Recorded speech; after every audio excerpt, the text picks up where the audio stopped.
Capítulo 1. O peso do silêncio. Ano novo já não significava nada para mim. Antes era hora de renovar esperança, vestir branco, brindar. Depois que perdi Renata, virou só mais uma página virando no calendário. Um número trocando de lugar, um ponteiro rodando sozinho. O resto, silêncio. Faziam 5 viradas de ano que eu passava ao volante, rodando de madrugada enquanto o Brasil inteiro se abraçava. Quando os fogos explodiam, eu estava ali, cortando o asfalto, tentando deixar a dor para trás. Nunca conseguia. Meu nome é Bruno Tales, 42 anos, cabelos embranquecendo nas têmporas, mãos calejadas, pele queimada de sol. Caminhoneiro desde os 20. A estrada é minha casa, e meu Scania vermelho, velho e remendado, é a única coisa que ainda me ouve. Conheço cada gemido do motor, cada rangido do painel, cada tremor na subida. Quando piso no acelerador, sei se ele está feliz ou cansado. Talvez porque no fundo somos iguais. No painel, preso com durex gasto, uma foto dobrada de Renata. O sorriso dela sempre me acerta como soco. Enrolado no porta-luvas, uma pulseirinha de miçangas que ela usava. Não consigo jogar fora. Eu digo que guardo por respeito, mas é medo. Medo de esquecê-la. Naquele 31 de dezembro de 2024, eu descia a BR-153, altura de Gurupi, Tocantins. O céu estava carregado de nuvens pesadas, cor de chumbo, anunciando tempestade. O calor sufocante grudava na pele e o cheiro de terra molhada já subia do chão. O vento entrava quente pela janela, trazendo poeira, cigarras e um silêncio grande demais para caber dentro de mim. Ao longe, luzes tremeluzindo num vilarejo começavam a soltar os primeiros fogos de artifício. O som chegava abafado até a cabine, como se o mundo comemorasse dentro de um sonho distante. Só fez doer mais. Eu me lembrei do último ano novo com Renata. Mesa pequena, árvore de plástico, piscando torta. Ela ria por qualquer coisa. Falava sobre filhos, sobre enfeites de vidro que compraríamos no futuro. Promessas pequenas e infinitas. Quando o telefone tocou naquela curva molhada, eu estava a 300 quilômetros de casa, levando cimento para Uberlândia. Não fui rápido o suficiente. A culpa me dirige há 5 anos. Fugir virou hábito. A estrada, o esconderijo. Olhei para o banco do passageiro. Em cima dele, uma garrafa térmica amassada com café morno. Ela comprou quando ainda éramos 2. É meu ritual. Meu jeito torto de ainda ouvir sua voz. Bruno, leva café. Você esquece de se alimentar. O painel fazia companhia como quem respira junto. Não tinha música. Não tinha rádio. Só o ronco do motor e o bater do meu coração cansado. 21:55. Silêncio. 22:47. Silêncio. 23:38. Silêncio. E pensamentos perigosos. Quando o relógio se aproximou de 23:59, algo mudou. A chuva finalmente desabou, pesando no vidro, pulverizando o horizonte. A estrada ficou escura e vazia, como se o mundo inteiro tivesse se escondido em outra parte do mapa. Foi aí que vi movimento no acostamento. Primeiro achei que fosse miragem, cansaço, culpa, saudade misturada. Mas quando me aproximei, o farol fez surgir uma figura encharcada, segurando algo junto ao peito. Meu peito gelou. Pisca-alerta ligado, freio rangendo, motor gemendo. O caminhão parou. Por um segundo pensei em seguir. Me viro para a foto de Renata. Não morra sozinho nessa estrada. A voz ecoou lá no fundo da memória. Suspiro fundo. Alcanço a maçaneta para abrir a porta. Mas antes de qualquer palavra minha, 3 batidas fracas ressoam na lataria. Uma voz feminina, trêmula, quase rendida.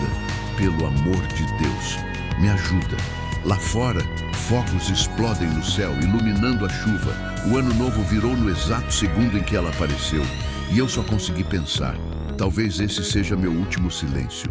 Continua no capítulo 2. Tentar novamente P e continue e alongue o próximo capítulo 2, a desconhecida encharcada. Abri a porta devagar, como se o gesto pudesse quebrar alguma coisa. A chuva entrou de lado, molhando o banco, o painel, meu braço. Não liguei. Lá fora, Uma mulher tremia tanto que parecia estar se desfazendo. Ela devia ter uns 30 anos, cabelo escuro grudado no rosto, roupas encharcadas coladas no corpo, magra, assustada, e nos braços, enrolado num pano velho que já foi toalha, um bebê, pequeno demais, quieto demais. Meu coração disparou. Sobe, falei sem pensar. Ela hesitou. Os olhos dela procuravam os meus, checando se era seguro. Eu conhecia aquele medo. É o medo de quem já foi machucada antes. Eu não vou te fazer mal, disse, recuando um pouco. Mas vocês vão morrer aí embaixo se ficarem mais tempo. Ela olhou para o bebê, depois para mim e, finalmente, com um suspiro cortado, subiu. O peso dela no degrau fez o caminhão balançar. Entrou devagar, carregando a criança como quem segura a última coisa que sobrou no mundo. Fechei a porta atrás dela e o barulho da chuva ficou mais abafado, mas não menos pesado. Liguei a luz interna. A cabine iluminou e foi aí que vi direito. Ela estava pálida, quase cinza, os lábios roxos de frio. O pano que envolvia o bebê estava sujo de lama e sangue. Sangue velho, já seco nas bordas. Meu estômago revirou. Você tá machucada? Perguntei, a voz mais dura que eu queria. Ela balançou a cabeça, mas não me olhou. Ficou ali, parada, pingando no chão do caminhão, abraçando a criança como se eu pudesse arrancá-la dela a qualquer momento. E o bebê? Dessa vez ela levantou os olhos. E o que vi lá dentro me gelou. Não era só medo, era desespero, era culpa, era aquele tipo de dor que nenhuma palavra alcança. Ela tá viva, disse a mulher, a voz quebrando. Mas eu não sei por quanto tempo. Senti um aperto no peito, o tipo de aperto que dói fisicamente. Me lembrei de Renata falando sobre filhos, sobre nomes que ela já tinha escolhido, sobre um quarto pintado de amarelo, coisas que nunca aconteceram. Qual o nome dela? Perguntei, tentando manter a calma. Ana Clara. A mulher soltou um soluço baixo, abafado, como se tivesse vergonha de chorar na frente de um estranho. Apertou mais o bebê contra o peito. Eu vi a cabecinha da menina, pequena, envolta naquele pano imundo, os olhinhos fechados, a boquinha entreaberta. Ela não chorava, não se mexia, só respirava. Fraco, muito fraco. Você precisa tirar ela desse pano molhado, falei, já vasculhando atrás do banco. Puxei uma manta velha que eu usava nas noites frias. Cheirava a óleo diesel e suor, mas estava seca. Enrola ela nisso. Rápido. A mulher obedeceu, mas as mãos tremiam tanto que quase derrubou a criança. Ajudei. Segurei o bebê por um segundo enquanto ela estendia a manta. O peso daquela vida nas minhas mãos me fez travar. Era tão leve, tão frágil, tão perto de sumir. Devolvi Ana Clara para os braços da mãe. Ela enrolou a menina com cuidado, mas percebi que estava chorando. Lágrimas silenciosas descendo pelo rosto sujo de barro e cansaço. Como você se chama? Perguntei. Ela demorou para responder. Passou a língua nos lábios rachados. Engoliu seco. Elaine. O que aconteceu com vocês? Ela desviou o olhar. Olhou para a janela, para a chuva martelando o vidro, para qualquer lugar que não fosse eu. Eu fugi. A frase ficou suspensa no ar. Pesada, perigosa. Fugiu de quem? Ela não respondeu, só apertou mais o bebê. Eu podia sentir que tinha mais coisa, muito mais, mas não forcei. Aprendi que as pessoas falam quando estão prontas, ou quando não tem mais escolha. Peguei a garrafa térmica do banco, a mesma que Renata me deu. Desenrosquei a tampa e servi um pouco de café morno num copinho plástico. Bebe. Elaine olhou para o copo como se fosse veneno. Eu não tenho dinheiro. Eu não pedi dinheiro. Ela pegou o copo com as duas mãos. Bebeu devagar. Depois de 3 goles, começou a chorar de novo. Dessa vez mais alto. Como se o calor do café tivesse derretido alguma coisa lá dentro. Desculpa, desculpa, ela repetia entre soluços. Eu não queria, eu não sabia o que fazer. Fiquei quieto, deixei ela chorar. Às vezes é isso que a gente mais precisa. Alguém que não interrompa a dor. Depois de um tempo, ela se acalmou. Limpou o rosto com as costas da mão.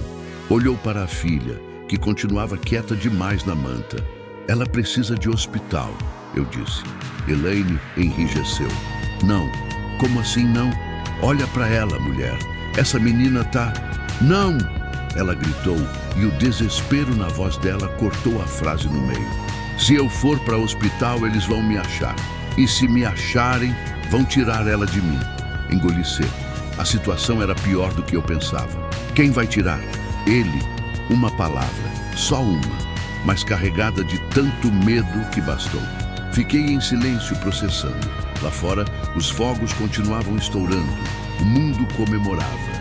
E ali dentro, naquela cabine apertada, cheirando a diesel e medo, 2 vidas dependiam de uma decisão minha. Olhei para Elaine, depois para Ana Clara, depois para a foto de Renata no painel. Não morra sozinho nessa estrada. Respirei fundo. Tá bom, eu disse. Sem hospital, por enquanto. Elaine me olhou, surpresa, como se não acreditasse. Mas a gente precisa achar um lugar seguro para vocês. E essa menina precisa de cuidado. Você sabe fazer o básico? Trocar, alimentar? Eu sei, ela disse, a voz fina, quase sumindo. Mas eu não tenho nada, nem fralda, nem leite, nada. Passei a mão no rosto. Pensei rápido. Gurupi ficava uns 40 quilômetros para trás, mas voltando era arriscado. Se tinha alguém procurando elas, estrada conhecida era cilada. Tem um posto à frente, eu disse. Uns 20 quilômetros. A gente para lá. Compra o que precisa. Depois a gente vê. E se ele estiver lá? Quem? Ela não respondeu. Mas o medo nos olhos dela respondeu por ela. Se alguém aparecer, eu disse firme. Eu lido com isso. Não sei se soou convincente. Não sei nem se eu acreditava. Mas era o que eu tinha para oferecer. Elaine assentiu. Fraco, cansado, derrotado. Liguei o motor. O Scania roncou, voltando à vida. Tirei o pisca-alerta. Engrenei a marcha. E voltei para a estrada. A chuva continuava caindo. Forte, violenta.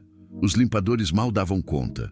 Eu dirigia devagar, com cuidado, sentindo o peso da responsabilidade crescendo a cada quilômetro. No banco do passageiro, Elaine embalava Ana Clara e cantava baixinho. Uma cantiga antiga, dessas que mãe canta para fazer filho dormir. A voz dela era bonita, triste, mas bonita, e pela primeira vez em 5 anos, naquela cabine apertada com 2 desconhecidas ao meu lado, eu não me senti completamente sozinho. Mas a sensação durou pouco, porque quando olhei pelo retrovisor, vi 2 faróis se aproximando rápido demais na estrada vazia, rápido demais para ser coincidência. Meu estômago gelou. Elaine, chamei, a voz tensa. Esse ele que você falou, que carro ele dirige? Ela olhou pelo retrovisor e o rosto dela perdeu toda a cor que ainda restava. Uma Hilux preta. Os faróis se aproximaram mais e eram de uma Hilux preta. Continua no capítulo 3. Tentar novamente IP continue e alongue o próximo capítulo 3. A perseguição. Meu pé pesou no acelerador. O Scania respondeu com um ronco rouco, quase ofendido. Ele não era feito para correr, era feito para aguentar. Mas naquele momento, precisava ser rápido. Os faróis da Hilux cresciam no retrovisor. Cada segundo que passava, eles ficavam maiores, mais próximos, mais ameaçadores. Abaixa, ordenei, olhando de relance para Elaine. Ela já estava encolhida, curvada sobre Ana Clara, protegendo a filha com o próprio corpo. O bebê continuava quieto, assustadoramente quieto. A chuva martelava o para-brisa com tanta força que mal dava para enxergar 3 metros à frente. Os limpadores lutavam contra a água, fazendo um barulho ritmado e desesperador. A estrada estava escura, sem iluminação, sem acostamento decente. Só asfalto molhado, curvas cegas e o vazio do Tocantins engolindo tudo ao redor. Olhei o velocímetro. 80. 85. O caminhão sacudia, as rodas patinando na água empoçada. Cada lombada era um soco no estômago. Cada curva, uma aposta. Tem certeza que é ele? Perguntei, a voz mais alta que o barulho do motor. Tenho, respondeu Elaine sem levantar a cabeça. A voz saía abafada, mas firme.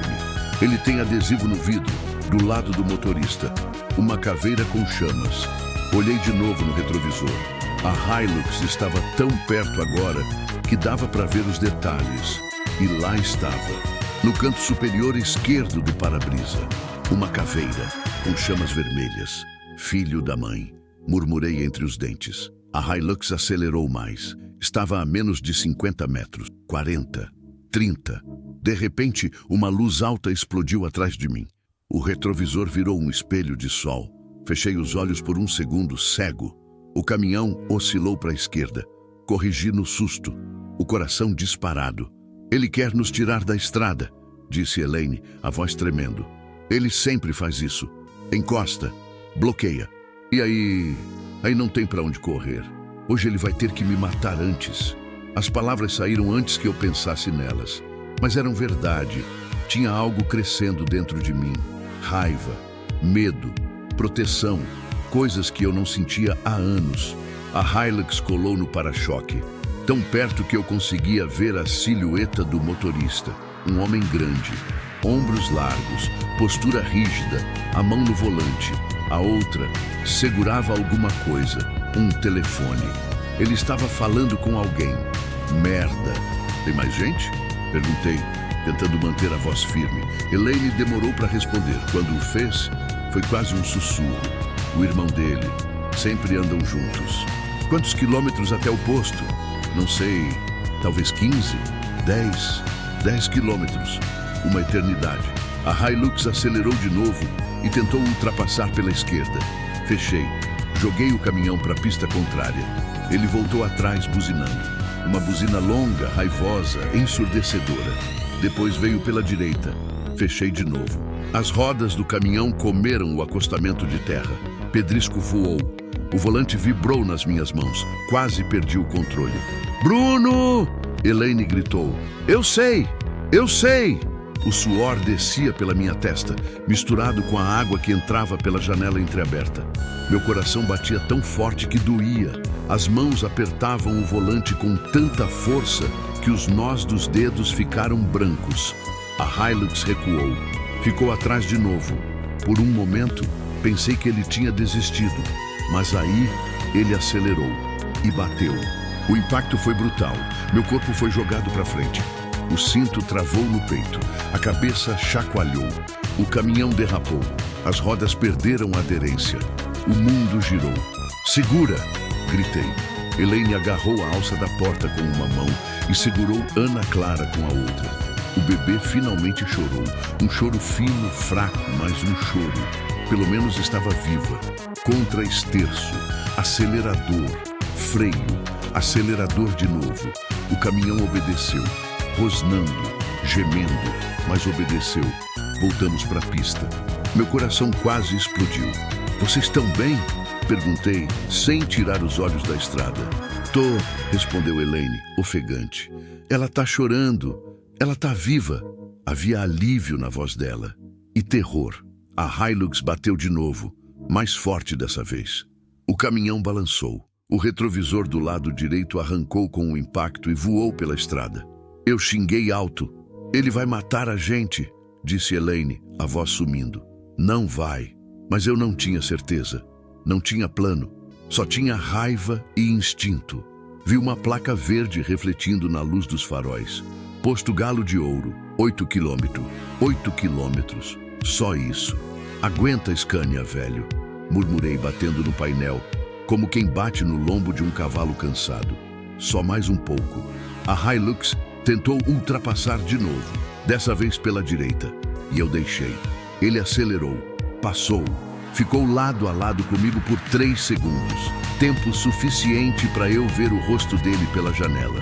40 e poucos anos, barba rala, olhos fundos e uma cicatriz grossa descendo da sobrancelha até a bochecha. A boca dele se mexeu, não ouvi o que disse, mas vi. Eu vou te pegar. Depois ele jogou o carro para cima de mim. O estrondo foi ensurdecedor. Metal contra metal. Faísca voando. O caminhão derrapou para a esquerda. Eu puxei o volante. As rodas cantaram. O cheiro de borracha queimada invadiu a cabine. A Hilux se afastou, ganhou distância e de repente freou. Freou no meio da pista. Lá, o que ele está fazendo? Elaine levantou a cabeça, os olhos arregalados. Eu soube na mesma hora. Ele ia bloquear, ia me forçar a parar ou a bater. Segura firme! Pisei fundo no acelerador. O Scania rugiu. 80, 90, 100 km/h numa estrada molhada de noite com visibilidade quase zero. A Hilux estava parada, atravessada, ocupando as duas pistas. 50 metros, 40, 30. Bruno, para! Elaine gritou. Não! 20 metros, 10. Eu virei o volante. Joguei o caminhão para o acostamento. As rodas saíram do asfalto, entraram na lama. O mundo virou um borrão de barulho e caos. Pedras batendo no chassi, galhos raspando na lataria, o motor berrando. A Hilux passou raspando do meu lado esquerdo. Centímetros, só centímetros. O caminhão sacudiu violento. Uma roda traseira afundou num buraco. O volante girou sozinho. Minha mão escorregou. Bati o cotovelo no vidro. Dor aguda subiu pelo braço. Mas continuei. O Scania saiu do buraco com um solavanco brutal. Voltou para o asfalto. As rodas cantaram. Fumaça subiu. E eu segui. No retrovisor, vi a Hilux fazer o retorno. Mas agora ela estava atrás. Longe. Conseguimos. Elaine sussurrou, incrédula. Conseguimos? Ainda não. Porque eu sabia. Ele não ia desistir. Mais 3 quilômetros. 2 curvas fechadas. Uma descida perigosa. E finalmente, como um milagre iluminado, vi as luzes do posto Galo de Ouro surgindo na frente. Luzes amarelas. Bandeirinhas de São João penduradas. 2 caminhões parados. Uma lanchonete aberta. Gente significava testemunhas. Entrei no posto derrapando. Freio bruto. As rodas travaram. O caminhão parou torto, quase batendo numa bomba de gasoto. Desliguei o motor. Meu corpo tremia, suor escorria, o coração martelava. Fica aqui, ordenei. Tranca a porta. Não sai por nada. Elaine assentiu, o rosto pálido como cera. Abri a porta. Desci. Minhas pernas quase não me seguraram. Olhei para trás. A Hilux entrou no posto devagar, ameaçadora. Parou a uns 20 metros de distância. O motorista desceu, alto, mais de 1,80 m, jaqueta de couro, botas sujas de barro e aquela cicatriz, marcando o rosto como um corte de faca mal curado. Ele olhou para mim, depois para o caminhão, depois para mim de novo e sorriu, um sorriso torto, perigoso. Ela tá aí dentro, né? Perguntou a voz rouca, arrastada. Não respondi. Eu sei que tá. Continuou dando um passo à frente. Vi ela subir. Vi você parar. Não sei do que você tá falando. Ele riu. Um riso curto, sem humor. Não faz papel de herói, caminhoneiro. Isso nunca acaba bem. Senti o sangue ferver. A raiva subindo. Os punhos cerrando. Ela não vai com você. Ah, não? Ele tirou algo do bolso. Um cigarro. Acendeu devagar, sem tirar os olhos de mim. Soltou a fumaça. E quem vai impedir? Você? Olhei em volta. 2 frentistas olhando de longe. Um casal comendo pastel na lanchonete. Um caminhoneiro velho fumando perto do banheiro. Ninguém ia se meter. Eu estava sozinho. Eu avisei a polícia. Menti. Eles já estão vindo. Ele deu de ombros. Polícia aqui demora. E eu sou rápido. Outro passo à frente.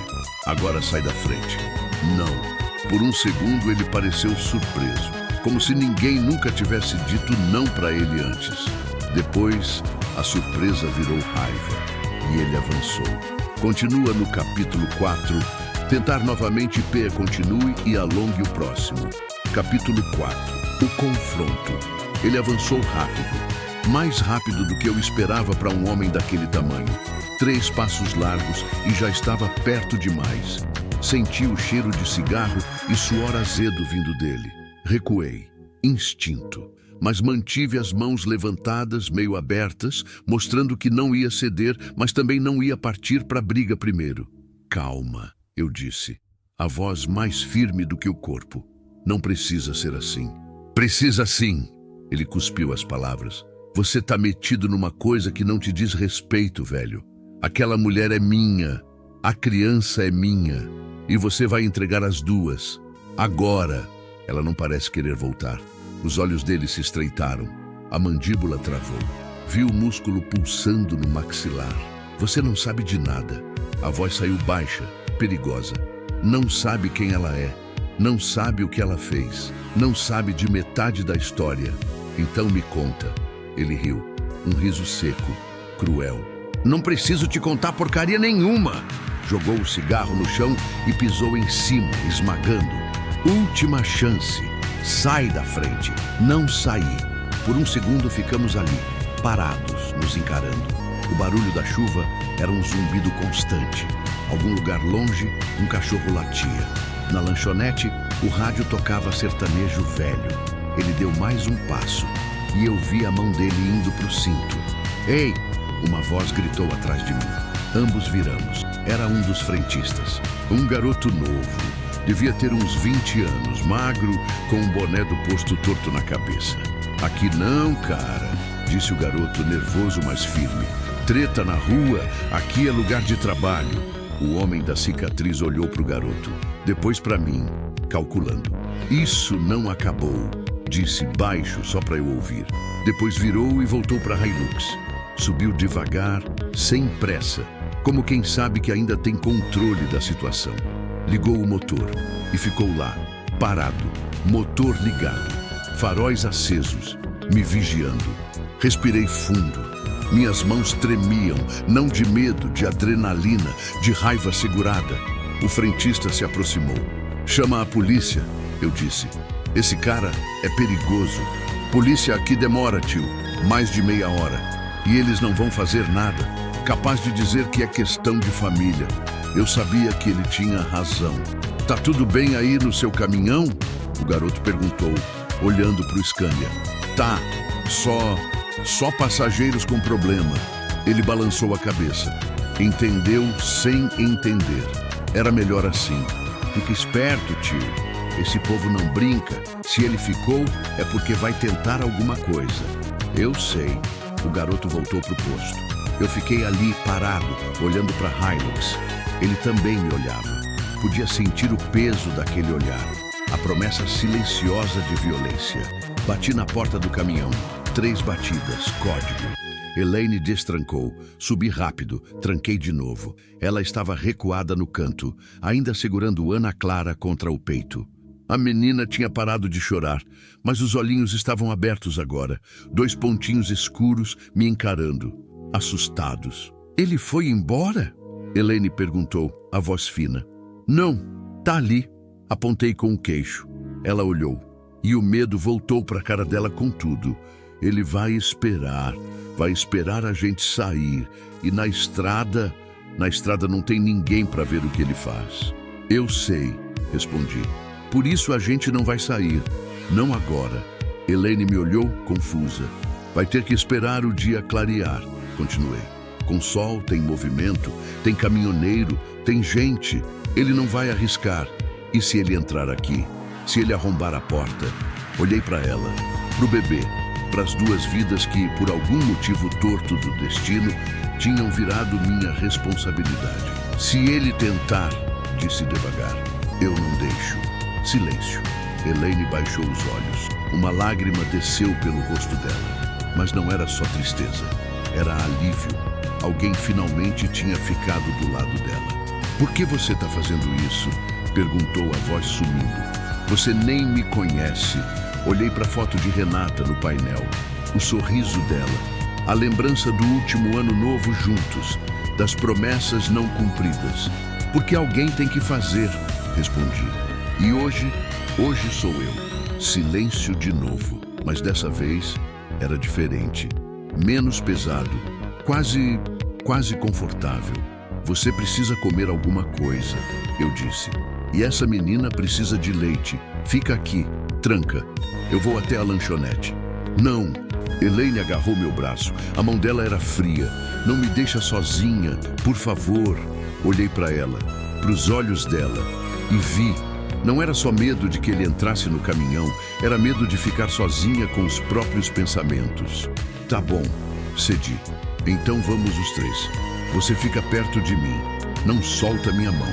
Ela assentiu. Saímos devagar. Eu na frente. Elaine atrás, com Ana Clara escondida dentro da manta. Andamos rápido até a lanchonete. Não olhei para Hilux, mas senti. Senti o peso do olhar dele em cada passo. Entramos. O cheiro de gordura quente e café me bateu na cara. A lanchonete era pequena, velha, com mesas de fórmica rachada e cadeiras desemparelhadas. Mas estava limpa e quente. Sentamos numa mesa no fundo, de costas para a parede, de frente para a porta. Uma mulher gorda, de avental sujo e cabelo preso com grampo, veio até nós. Boa noite, ou feliz ano novo, né? Ela disse, meio sem jeito. O que vai ser? 2 pratos de comida. Arroz, feijão, o que tiver. E um café, bem quente. Olhei para Elaine. E leite? Você tem leite infantil? A mulher olhou para o bebê, para os olhinhos de Ana Clara aparecendo na manta. Tenho não, meu filho. Mas tem leite de caixinha e uma mamadeira velha que eu guardei aqui de quando meu neto vinha. Posso ferver, esterilizar. Serve? Serve, respondi aliviado. Obrigado. Ela assentiu e foi embora. Elaine se aconchegou na cadeira embalando a filha. Olhou para a porta, para a janela, procurando ele. Ele não vai entrar aqui, eu disse. Tem gente, testemunhas. Você não conhece ele, ela murmurou. Ele não liga para testemunhas, não quando fica com raiva. Como você foi parar com um cara desses? A pergunta saiu antes que eu pensasse. Quase me arrependi, mas ela não pareceu ofendida, só cansada. Eu era nova, começou olhando para baixo. 19 anos, trabalhava no mercadinho em Araguaína. Ele apareceu, bonito, charmoso, falava bonito, prometeu mundo e fundos. Disse que ia me tirar daquela vida. Ela deu uma risada amarga. Tirou mesmo, mas não do jeito que eu imaginava. Ele te batia. Elaine ficou quieta, depois assentiu, devagar. No começo não. No começo era bom, era normal. A gente tinha uma casa. Ele trabalhava, eu cuidava das coisas. Mas aí ele começou a beber. E quando bebia, ficava outro. Ela apertou mais a filha. Quando descobri que estava grávida, achei que ia melhorar. Achei que ele ia mudar, mas piorou.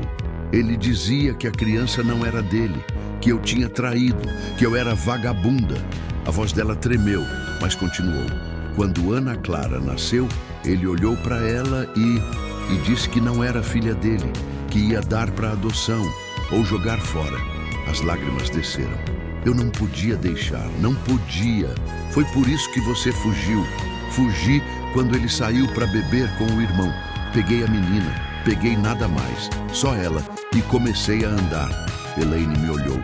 Andei quase 10 quilômetros na chuva. Até você aparecer. Senti um aperto no peito, uma raiva surda. Você fez a coisa certa. Fiz? Ela riu, sem humor. Olha onde a gente tá. Ele nos achou. E quando sairmos daqui, ele vai nos pegar. Não vai. Como você sabe? Porque eu não vou deixar. A mulher da lanchonete voltou com os pratos. Arroz, feijão, carne seca, farofa. Simples, mas cheirando a comida de verdade. E a mamadeira, fumegando. Deixa esfriar um pouquinho antes de dar para nenê. Ela disse, colocando tudo na mesa. E qualquer coisa, grita. Tô ali. Obrigado, eu disse. Elaine pegou a mamadeira com cuidado. Testou no pulso. Ainda quente demais. Colocou na mesa para esfriar. Depois pegou o garfo e comeu, devagar, como quem não comia há dias. Eu também comi, mas não sentia gosto. Só mastigava, engolia, tentava pensar num plano.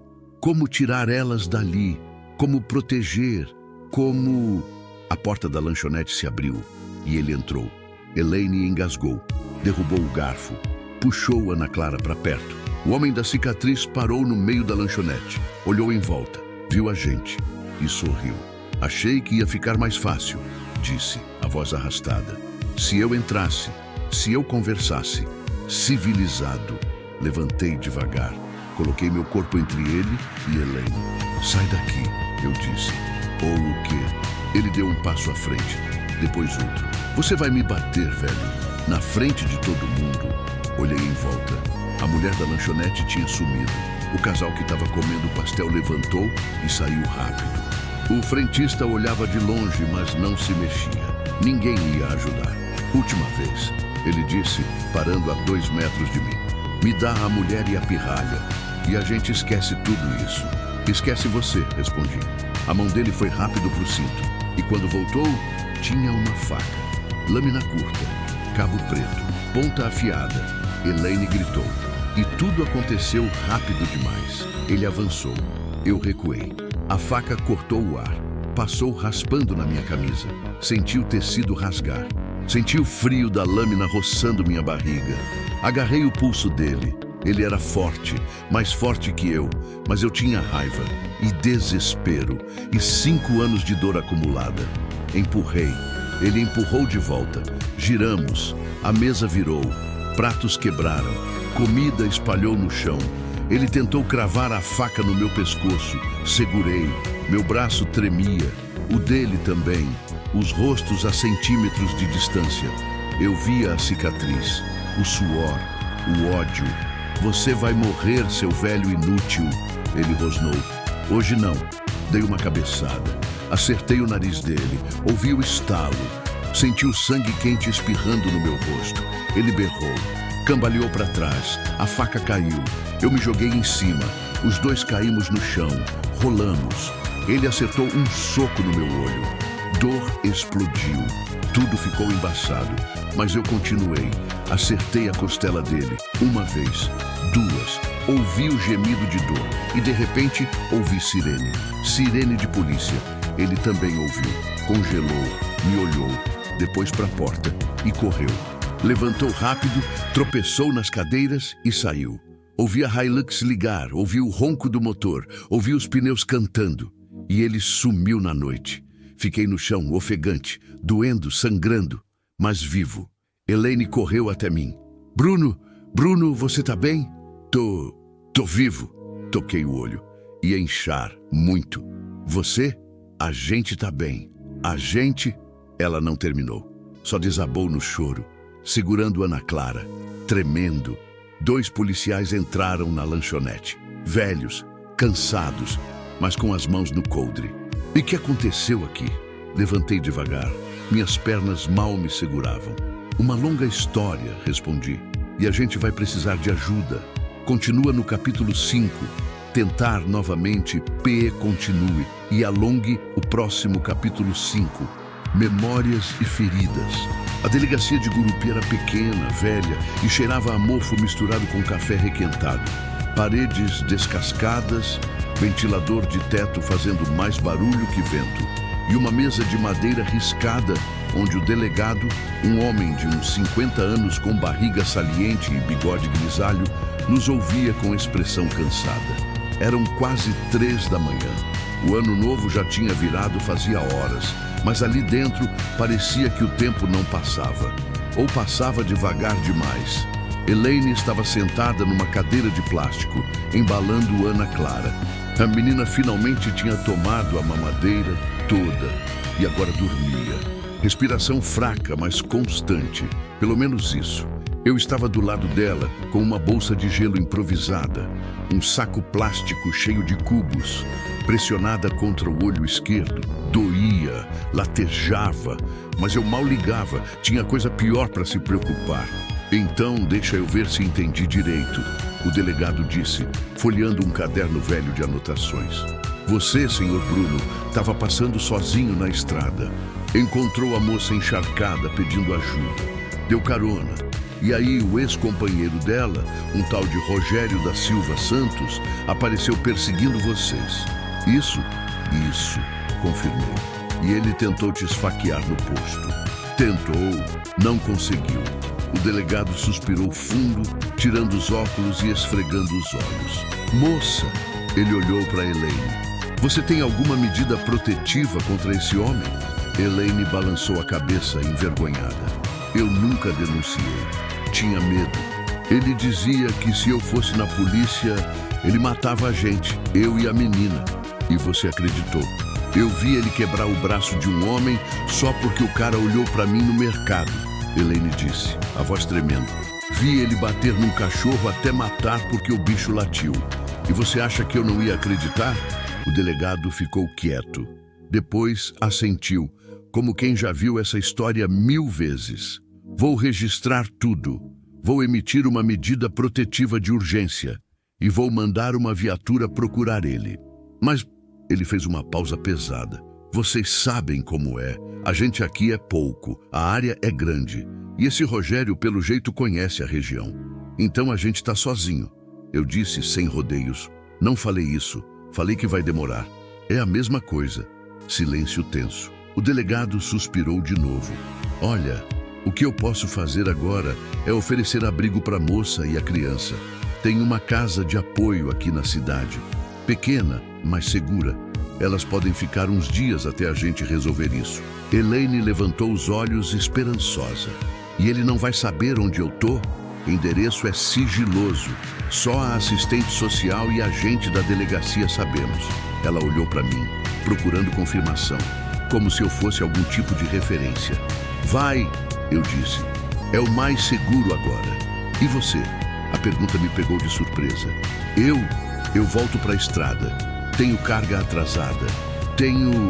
Você não pode ir agora. O delegado interrompeu. Aquele homem te viu. Sabe seu caminhão. Sabe sua cara. Se ele resolver te pegar de emboscada na estrada, você não tem chance. Então o que eu faço? Fico aqui, pelo menos até o dia clarear. Depois, se quiser, pega a estrada com movimento. Nunca sozinho. Entendeu? Entendi. Mas não gostei. Olhei para Elaine, para os olhos cansados dela, para o bebê dormindo e senti algo estranho, algo que não sentia há muito tempo. Responsabilidade. Não pela carga, não pelo caminhão, mas por elas. Eu vou com vocês, eu disse. Até a casa de apoio. Quero ter certeza que chegaram bem. O delegado franziu a testa. Não precisa, Sr. Bruno. A viatura leva elas. Eu sei que não precisa, mas eu vou. Elaine soltou um suspiro trêmulo. E pela primeira vez desde que entrara no meu caminhão, ela sorriu. Fraco, cansado, mas um sorriso. Obrigada, ela sussurrou. A casa de apoio ficava num bairro residencial, longe do centro. Era uma casa simples, térrea, pintada de amarelo desbotado, com grades nas janelas e um portão de ferro. Uma mulher de uns 40 anos, cabelo curto e olhos bondosos, nos recebeu na porta. Sou Vera, assistente social, disse ela abrindo o portão. Podem entrar. Entramos. A casa era pequena por dentro. Sala com sofá velho. Cozinha apertada, 2 quartos, um banheiro, mas estava limpa e tinha cheiro de comida, arroz doce se não me enganava. O quarto das mães é esse aqui. Vera apontou para a porta da esquerda. Tem um berço, fraldas, roupas limpas. Se precisar de mais alguma coisa é só me chamar. Eu durmo no quartinho dos fundos. Elaine entrou devagar, como se não acreditasse que aquilo era real. Olhou o quarto.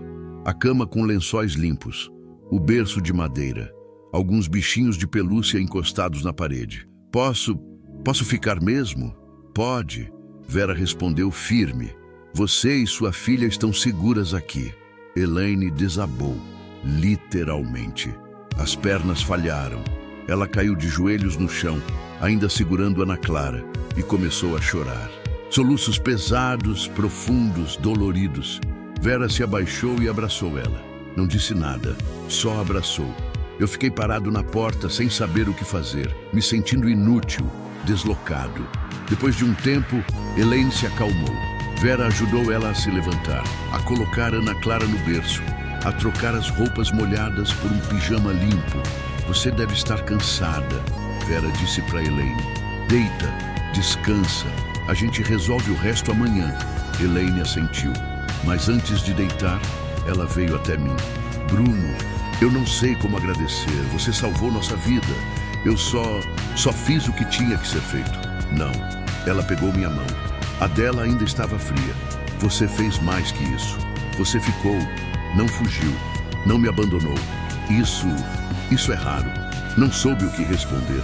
Só apertei a mão dela de volta. Cuida de vocês. eu disse.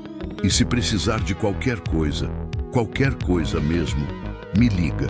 Peguei um papel velho do bolso, anotei meu número com uma caneta que Vera me emprestou e entreguei para Elaine. Ela pegou, guardou com cuidado, como quem guarda algo precioso. Até logo, Bruno. Até logo. Saí da casa. O portão se fechou atrás de mim com um clangor metálico. A viatura ainda estava parada na rua, esperando para me levar de volta ao posto. Entrei no banco de trás. O policial dirigiu em silêncio. Olhei pela janela. O céu começava a clarear, uma faixa alaranjada no horizonte. O sol vinha vindo. Mais um ano novo que eu tinha passado sozinho. Mas dessa vez foi diferente. Quando voltei ao posto, o Scania estava lá, parado, fiel, como sempre. Subi na cabine, fechei a porta. E pela primeira vez em horas, fiquei sozinho de verdade. O silêncio voltou, mas não era o mesmo silêncio de antes. Olhei para o banco do passageiro. Ainda tinha a manta que Elaine usou para enrolar Ana Clara. Ainda tinha o cheiro delas, algo entre sabonete barato e leite. Olhei para o painel. A foto de Renata continuava lá, sorrindo, sempre sorrindo. Eu sei, murmurei para a foto. Eu sei que você teria feito a mesma coisa. E foi aí que desabei. 5 anos. 5 anos segurando. 5 anos empurrando a dor para baixo. 5 anos fingindo que estava tudo bem.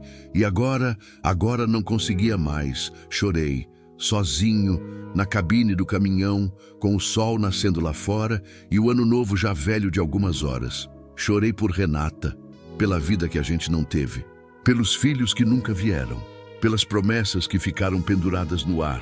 Chorei por Elaine, por Ana Clara, por todas as mulheres que fogem de noite, por todas as crianças que nascem no meio do medo. Chorei por mim, pelo homem que eu tinha sido, pelo homem que eu tinha virado, pelo homem que eu ainda não sabia se conseguia ser. E quando as lágrimas secaram, quando o peito parou de doer tanto, quando o sol finalmente estourou no horizonte, eu soube que alguma coisa tinha mudado. Não sei explicar direito, não sei colocar em palavras, mas era como se um peso tivesse saído. Não todo, mas um pedaço, como se Renata tivesse finalmente me dado permissão para viver. Liguei o motor. O Scania roncou acordando. Dei ré, saí do posto e voltei para a estrada. Mas antes peguei a foto de Renata. Olhei para ela mais uma vez. Obrigado, sussurrei, por ter me amado, por ter me ensinado a ser humano, por ainda estar comigo, do seu jeito. Guardei a foto no porta-luvas, com a pulseirinha de miçangas. Não ia jogar fora, nunca ia jogar fora. Mas também não ia mais olhar para ela com culpa, ia olhar com gratidão. Dirigi o dia todo. Cruzei Gurupi, passei por Paraíso do Tocantins. Deslizei pela BR-153 como se o caminhão tivesse asas. Pensei em Elaine, em Ana Clara, em como a vida é estranha, como uma noite pode mudar tudo.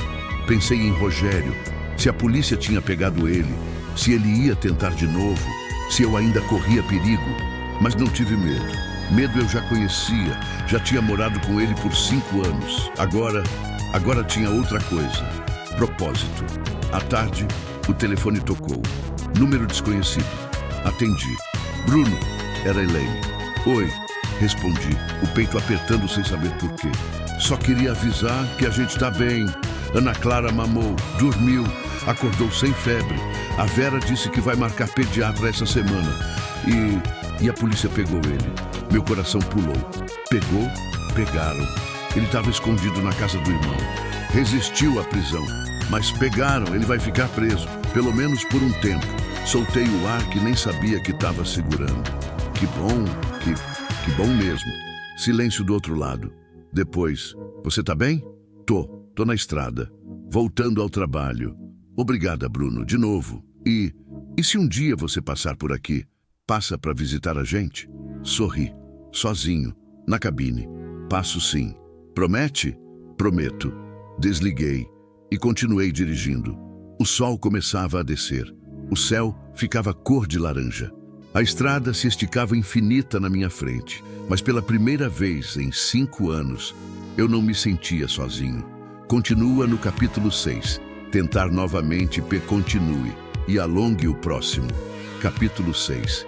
Virada decisiva. 3 semanas se passaram. 3 semanas de estrada, de carga e descarga, de asfalto quente e noites frias dormindo na boleia. A rotina tinha voltado, mas eu não era mais o mesmo. Tinha algo diferente no jeito de olhar o mundo. Talvez fosse a forma como agora eu reparava nas pessoas paradas no acostamento. Talvez fosse o jeito como eu desacelerava quando via alguém pedindo carona. Talvez fosse só consciência de que a vida acontece em segundos e que às vezes esses segundos definem tudo. Eu tinha falado com Elaine mais 2 vezes por telefone. Ligações curtas. Ela me contava que Ana Clara estava mais forte, ganhando peso, sorrindo até. Que Vera tinha conseguido vaga numa creche para quando ela voltasse a trabalhar. Que a medida protetiva contra Rogério tinha sido deferida. Que ele ia responder por tentativa de homicídio, lesão corporal, ameaça.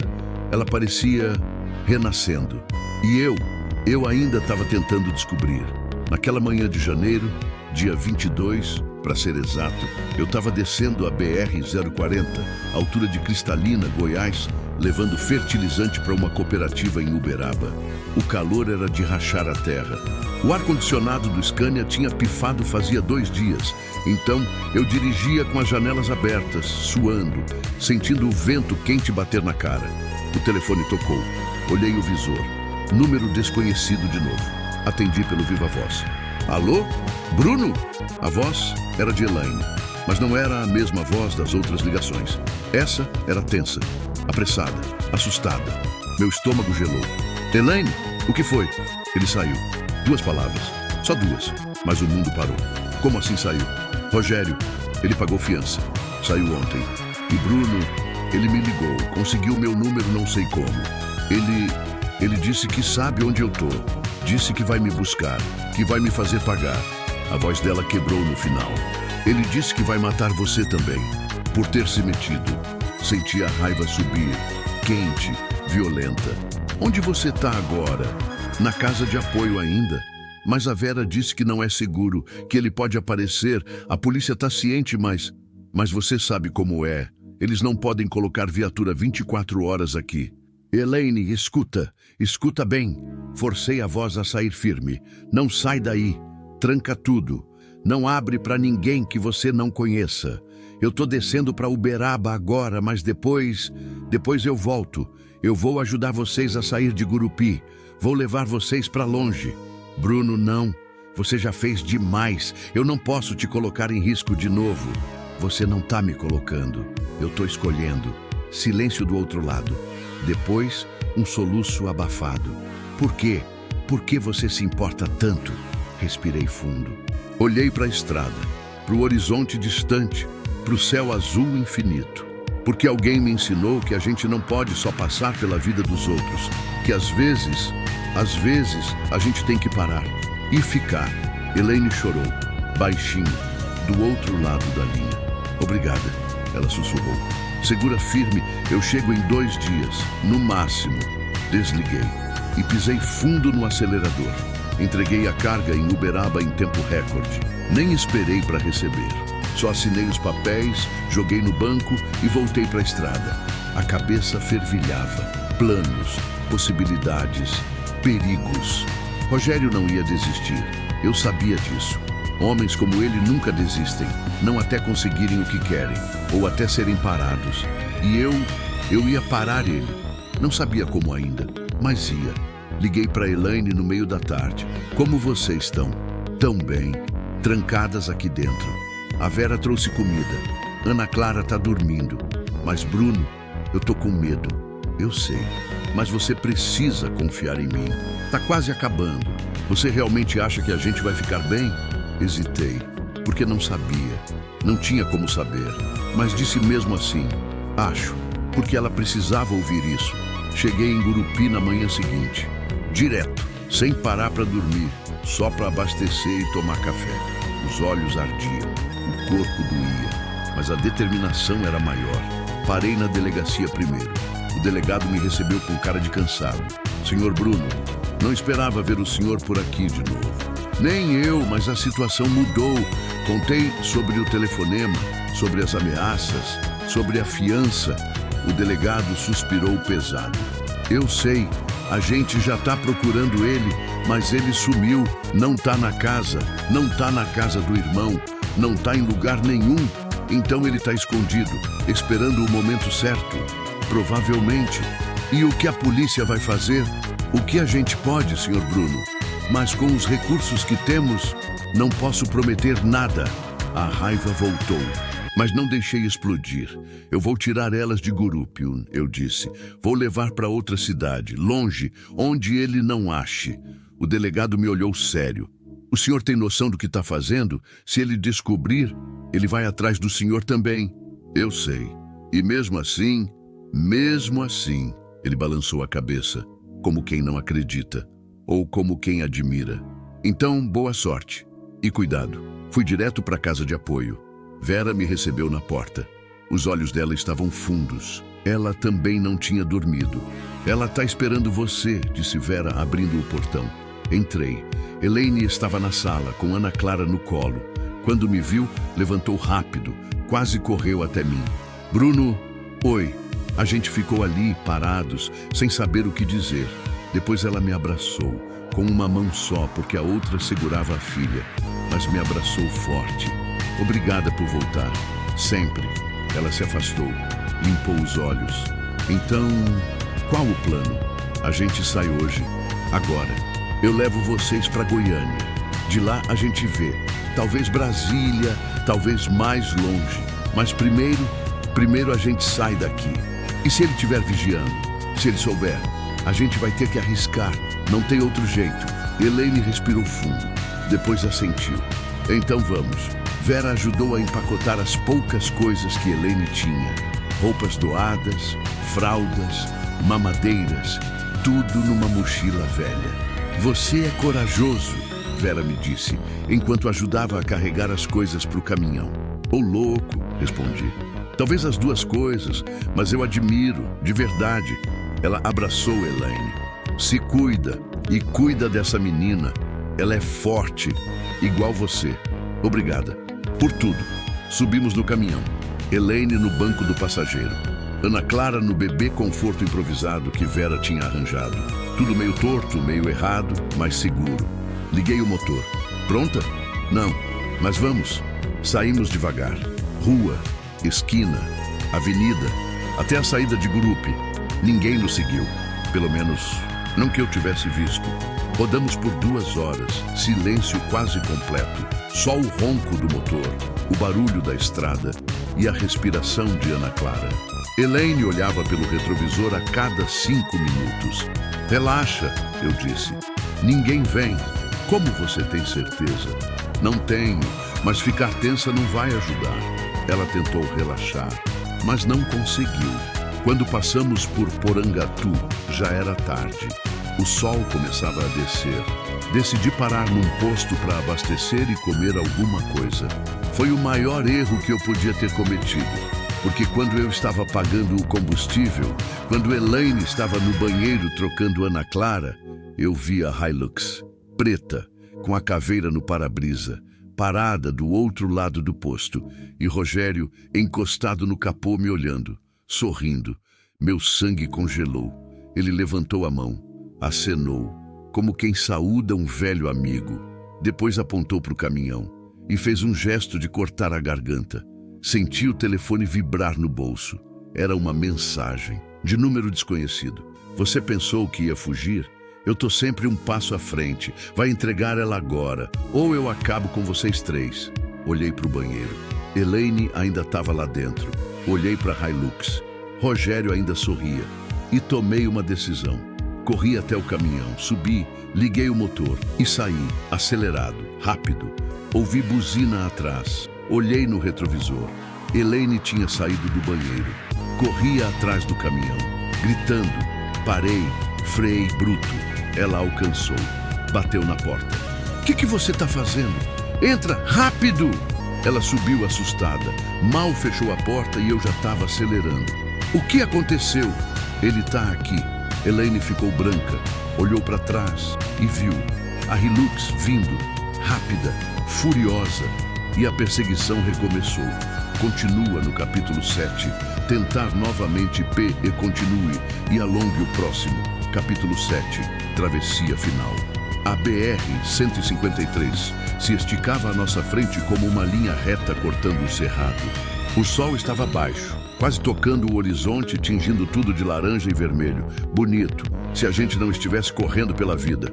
O Scania roncava alto, forçado além do limite. 100 km por hora, 110, 120.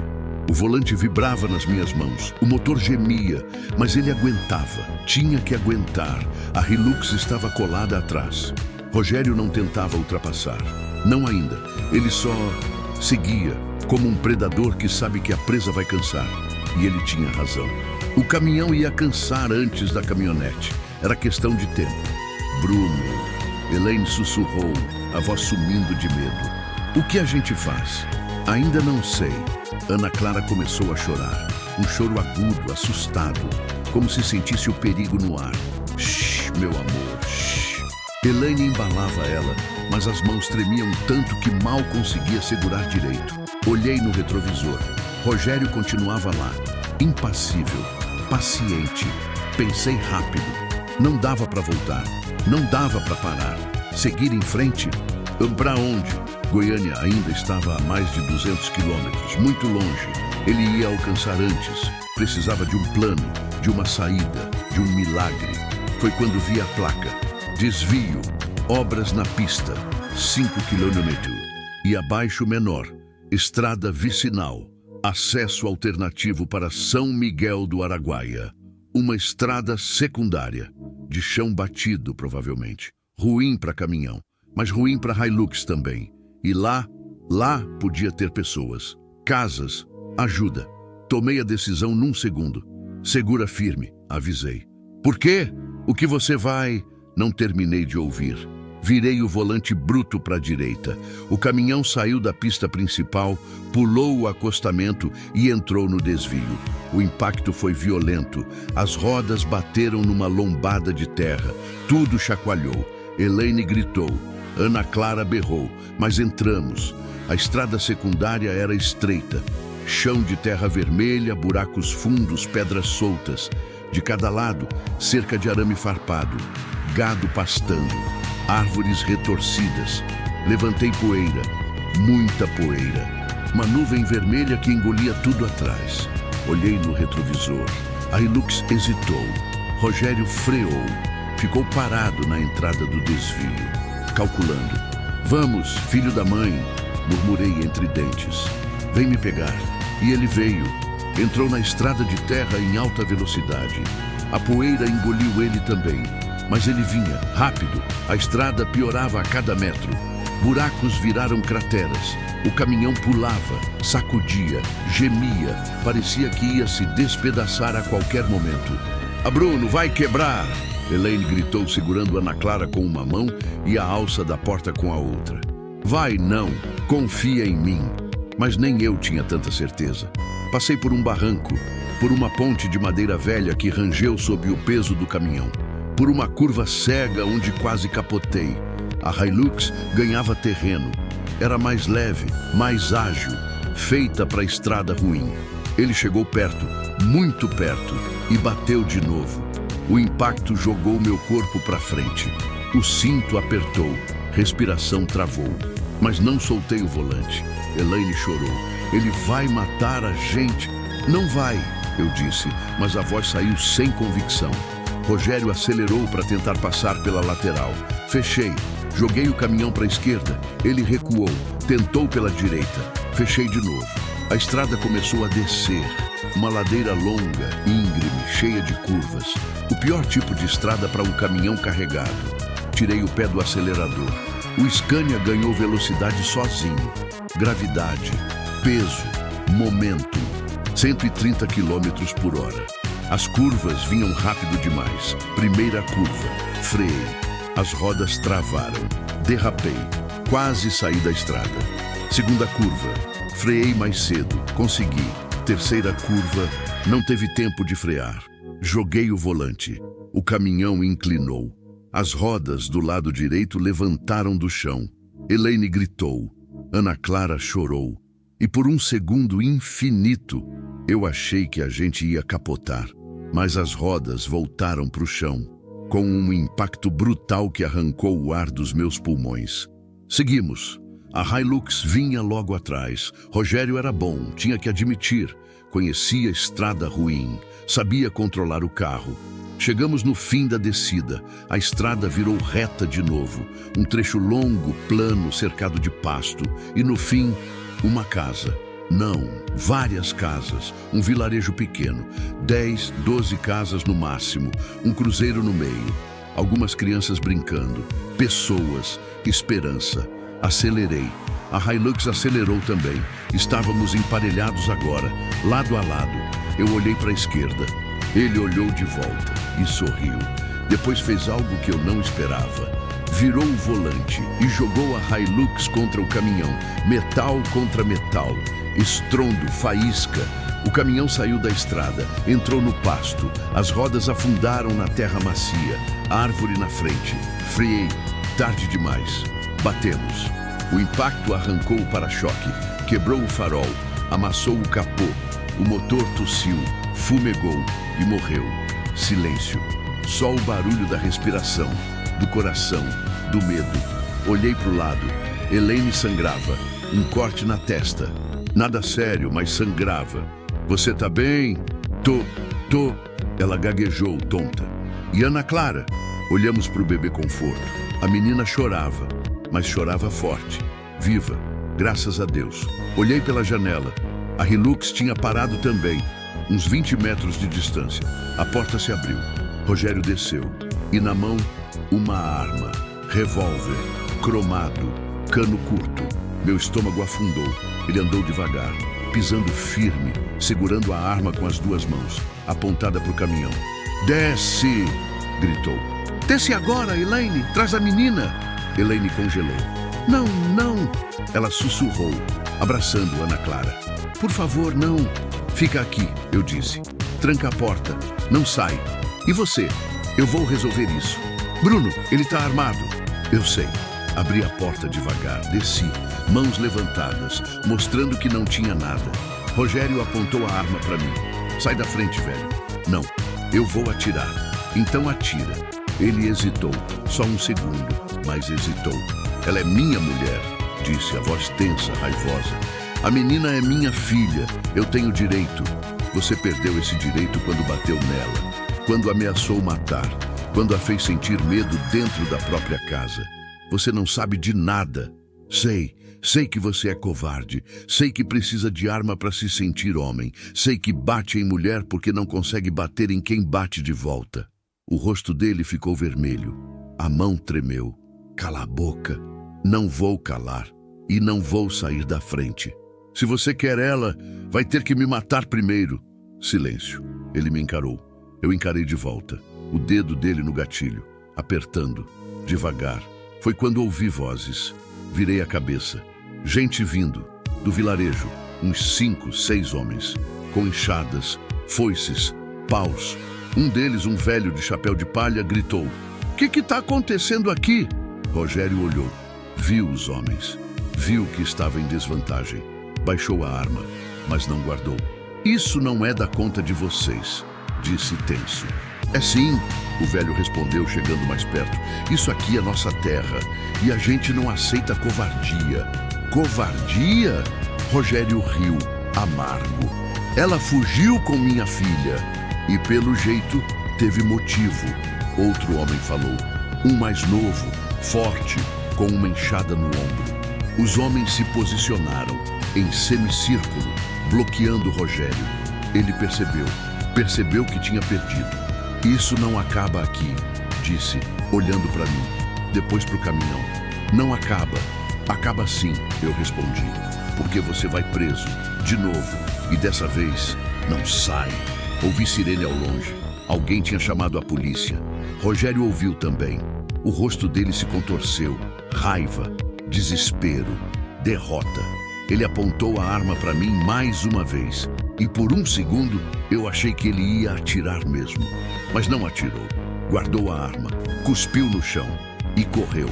Voltou para a Hilux, entrou, ligou o motor e saiu em disparada, levantando poeira, sumindo na estrada, mas não ia longe. A polícia ia pegar ele, tinha que pegar. Me virei pro caminhão, bati na porta. Elaine, pode sair, acabou. A porta se abriu devagar. Elaine desceu tremendo, segurando Ana Clara, o rosto molhado de lágrimas, o corte na testa ainda sangrando. Ela olhou em volta, viu os homens, viu que estávamos salvos e desabou. Caiu de joelhos na terra vermelha, chorando, soluçando, abraçando a filha como se fosse a última coisa no mundo. Eu me ajoelhei do lado dela, segurei seu ombro. Acabou, sussurrei. Acabou mesmo agora. Ela olhou para mim. Os olhos vermelhos, o rosto destruído. Mas tinha algo ali, alívio. Finalmente, alívio. Continua no capítulo 8. Tentar novamente, P continue e alongue o próximo, capítulo 8. Novo caminho. A polícia chegou 20 minutos depois. 2 viaturas, sirenes cortando o silêncio do vilarejo. Desceram 4 policiais, armas em punho, tensos, esperando confronto. Mas não havia mais confronto, só cansaço. Um dos policiais, o mesmo delegado de Gurupi, que tinha vindo pessoalmente, se aproximou de mim enquanto eu ainda estava sentado na terra ao lado de Elaine. Senhor Bruno, ele disse tirando o cap, o senhor tem o dom de aparecer nos piores lugares, nas piores horas, ou nos lugares certos nas horas certas, respondi, sem forças para discutir. Ele olhou para o caminhão, amassado, fumegando, destruído. Esse Scania não vai rodar mais tão cedo. Eu sei. E Rogério da Silva fugiu. Uns 10 minutos atrás. Foi por aquela estrada. Apontei. Estava armado. Apontou arma para mim e para ela. O delegado falou no rádio. Passou a descrição. A direção. Pediu reforço. A gente vai achar ele, disse. Dessa vez, ele não escapa. Espero que não, pensei, mas não disse nada. Uma ambulância chegou logo depois.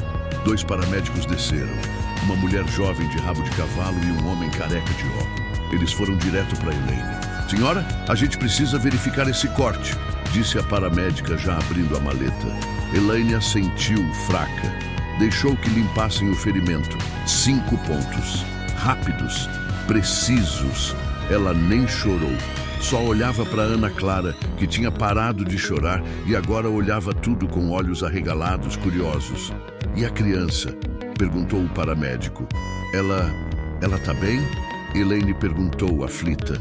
Ele examinou, ouviu o coraçãozinho, olhou as pupilas, apalpou os membros. Parece bem, mas seria bom levar para o hospital, fazer exames, ter certeza. Elaine olhou para mim. Vai, eu disse. É o certo. E dessa vez você não precisa ter medo. Ele não vai te achar no hospital. A polícia vai garantir isso. O delegado confirmou com um aceno de cabeça. Vou colocar um policial na porta do quarto. Ninguém entra sem autorização. Elaine respirou fundo. E pela primeira vez desde que eu a conhecia, ela pareceu confiar. Obrigada, disse baixinho. Os paramédicos a ajudaram a entrar na ambulância. Ela se virou antes de subir. Bruno, você vai ficar bem? Olhei para o caminhão destruído, para o motor fumegante, para as rodas afundadas na terra. Vou. Menti. Ou não menti. Ainda não sabia. A gente se vê depois? Se vê. Ela sorriu. Fraco, mas sorriu. A ambulância partiu, sirene ligada, levantando poeira vermelha. Fiquei ali, parado, vendo ela sumir na curva. O delegado se aproximou de novo. E o senhor? Machucou alguma coisa? Nada que não cure com o tempo. Precisa de carona? Pro posto? Pra delegacia? Não, eu preciso de um tempo sozinho. Ele entendeu. Acenou e voltou para a viatura. Os moradores do vilarejo ainda estavam por perto. O velho do chapéu de palha veio até mim. O senhor foi corajoso, disse, a voz rouca de cigarro e anos. Não é todo dia que se vê um homem botar a vida em risco por quem não conhece. Eu a conhecia, respondi, quase para mim mesmo. Talvez não como ela era, mas como ela precisava ser vista. O velho sorriu, balançou a cabeça. Se precisar de um lugar para passar a noite, minha casa está aberta. Não é muito, mas tem cama e comida quente. Obrigado, mas eu acho que vou ficar aqui mais um pouco. Como quiser. Ele apertou meu ombro. Que Deus te abençoe, moço. E foi embora. Aos poucos, todos foram. As viaturas, os curiosos, os moradores. Até o silêncio voltar. Só eu e o Scania. Me levantei devagar. As pernas doíam. As costas doíam. Tudo doía. Andei até o caminhão. Passei a mão no capô amassado, no para-choque arrancado, no farol quebrado. Você aguentou, velho, murmurei. Aguentou até o fim. O motor não respondeu. Morto, silencioso. Sentei no estribo. Tirei o celular do bolso. Olhei a tela rachada, mas ainda funcionava. Tinha 3 mensagens. Uma de um amigo caminhoneiro perguntando se eu estava bem. Outra da empresa cobrando a carga atrasada. E a última da Elaine. Ana Clara tá bem. Os médicos disseram que ela é forte, igual você. Obrigada por tudo, Bruno. Você mudou nossas vidas. Sorri. Sozinho ali, sentado no estribo do caminhão destruído, no meio do nada, com o sol se pondo no horizonte. Sorri de verdade. Por quê? Porque pela primeira vez em 5 anos, eu não me sentia vazio. Fiquei ali até escurecer. Depois, liguei para a empresa. Expliquei a situação. Eles mandaram um guincho e um motorista para me buscar. Enquanto esperava, abri o porta-luvas. A foto de Renata ainda estava lá, guardada, protegida. Peguei ela, olhei para o sorriso dela. Eu acho que você ficaria orgulhosa, disse baixinho. Não sei se fiz tudo certo, mas eu tentei. Tentei ser o homem que você acreditava que eu era. Uma brisa leve passou, balançou as árvores, carregou o cheiro de terra molhada. E por um instante, só um instante, eu senti ela, perto, como se estivesse ali, dizendo que sim, que ela estava orgulhosa. Guardei a foto de novo, junto com a pulseirinha de miçangas. O guincho chegou meia hora depois. 2 homens jovens, eficientes, engataram o Scania, levantaram ele, prenderam. Esse aqui bateu feio, hein? Um deles comentou. Bateu, mas valeu cada amassado. Eles me olharam sem entender, mas não perguntaram. Me ofereceram carona até Goiânia. Aceitei. Entrei na cabine do guincho. O Scania ia pendurado atrás, quebrado, mas digno. Olhei pelo retrovisor. Vi o vilarejo ficando pequeno, sumindo. E pensei em tudo que tinha acontecido. Em como tudo mudou numa única noite, numa única decisão. Parar. 3 meses depois. Eu estava em Brasília.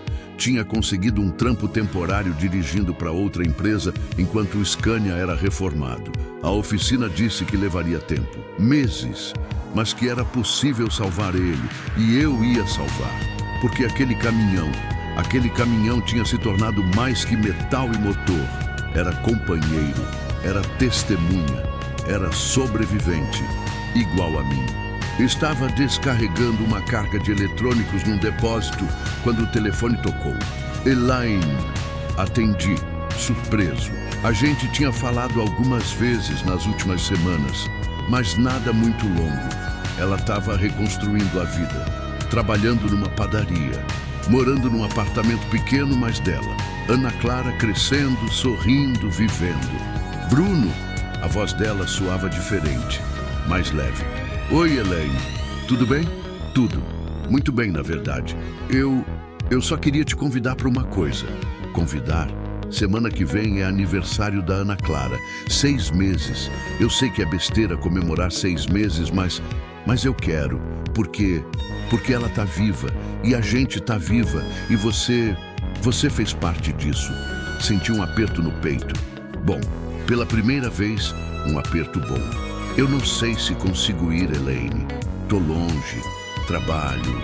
Por favor, ela insistiu. Só um dia. Só para você ver como a gente tá. Como você mudou tudo. Fiquei em silêncio, pensando. nas últimas vezes que tinha recusado convites, nas últimas vezes que tinha escolhido a estrada ao invés de pessoas, nas últimas vezes que tinha fugido. Manda o endereço, eu disse. Eu vou. Ouvi a alegria na voz dela. Sério, sério. Obrigada, Bruno. De coração. Desliguei. E pela primeira vez eu não senti culpa por escolher parar. A festa foi simples. Num apartamento pequeno de 2 quartos, com móveis velhos mais limpos, chão frio mais varrido. Tinha bolo de chocolate, salgadinhos, refrigerante e balões, muitos balões coloridos. Ana Clara estava no cadeirão, babando, rindo, batendo as mãozinhas na bandeja. Ela tinha engordado. As bochechas estavam rosadas, os olhos brilhantes. Viva! Elaine me recebeu com um abraço longo, e quando se afastou, eu vi. Ela estava diferente. O cabelo estava cortado, mais curto, mais prático. Tinha maquiagem leve, sorriso fácil. E os olhos não tinham mais medo. Você tá bem? Eu disse impressionado. Tô. Finalmente tô. E ele? Preso. 3 anos. Talvez mais se ele não se comportar. Ela suspirou. Mas sabe, eu não penso mais nele. Não deixo ele ocupar espaço na minha cabeça. Isso é bom. É libertador. Passamos a tarde conversando, rindo, comendo bolo. Eu segurei Ana Clara no colo. Ela puxou meu nariz, babou na minha camisa. E eu não liguei. Só sorri. Quando o sol começou a descer e os poucos convidados, vizinhas, amigas da padaria, foram embora, ficamos só nós 3. Eu, Elaine e Ana Clara. Sentamos no sofá, a menina dormindo no colo da mãe. Bruno, Elaine começou hesitante. Eu queria te perguntar uma coisa. Fala, por que você fez isso? Tudo isso, por nós. Olhei pela janela, para o céu alaranjado, para as nuvens lentas. Porque alguém uma vez me disse para não morrer sozinho na estrada. E eu acho que levei isso a sério. Renata, eu tinha contado sobre ela, numa das ligações, sobre o acidente, a culpa, os 5 anos perdidos. Você ainda sente culpa? Pensei. De verdade. Às vezes, mas não do jeito que era antes. Agora eu sinto gratidão por ter tido ela, por ter aprendido com ela, por ela ter me ensinado a ver o mundo diferente. Ela te amava, e eu amava ela. Olhei para Elaine. Mas isso não significa que eu não possa seguir em frente. Não significa que eu tenho que carregar dor para sempre. Ela sorriu. Você é sábio. Não sou. Só cansado de fugir. Silêncio confortável. Depois, Elaine tocou minha mão. Você sempre vai ser parte da nossa história, Bruno. Sempre. E vocês da minha. Quando saí do apartamento, já era noite. O ar estava fresco, as ruas calmas. Entrei no carro alugado. Liguei o motor. Mas antes de sair, olhei para o retrovisor. Elaine estava na janela, acenando. Acenei de volta e parti. 6 meses depois. O Scania voltou da oficina. Reformado, pintado, motor novo, cabine reforçada. Parecia outro, mas era o mesmo, igual a mim. Fiz a primeira viagem com ele numa manhã de julho, saindo de Goiânia, descendo para São Paulo, carga leve, tempo bom. A estrada se abria na minha frente, infinita, convidativa, mas dessa vez eu não fugia, eu só andava.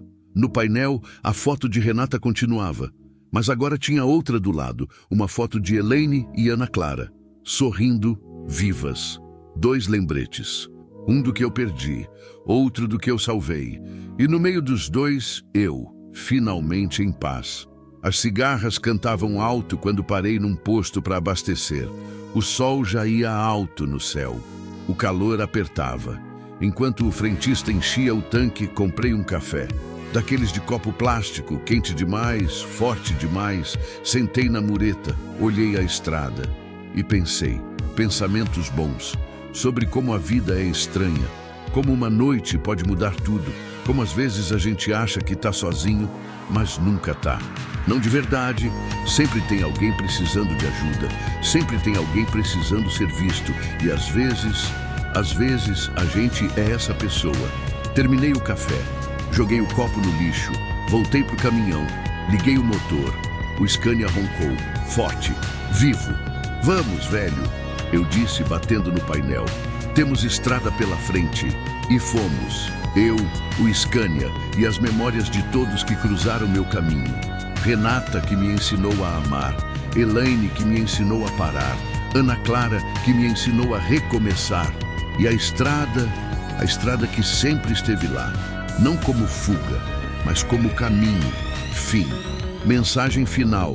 A solidão não se cura sozinha. Ela se cura quando a gente escolhe ver o outro. Quando a gente escolhe parar.